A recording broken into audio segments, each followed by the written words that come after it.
issued a tornado warning for southeastern Davidson County in Middle Tennessee, northern Rutherford County in Middle Tennessee, northeastern Williamson County in Middle Tennessee, southwestern Wilson County in Middle Tennessee, until 4:30 p.m. Central Daylight Time. At 4:06 p.m. Central Daylight Time, a severe thunderstorm capable of producing a tornado was located near Franklin, moving northeast at 45 miles per hour. Hazard, tornado and quarter-size hail. Source, radar indicated rotation. Impact, flying debris will be dangerous to those caught without shelter. Mobile homes will be damaged or destroyed. Damage to roofs, windows, and vehicles will occur. Tree damage is likely.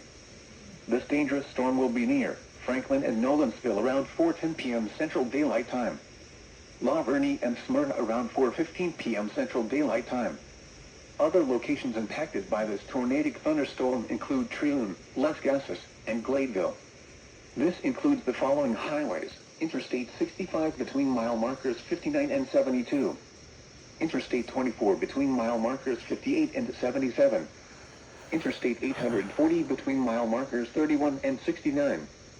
Take cover now. Move to a basement or an interior room on the lowest floor of a sturdy building. Avoid windows. If you are outdoors, in a mobile home, or in a vehicle, move to the closest substantial shelter and protect yourself from flying debris.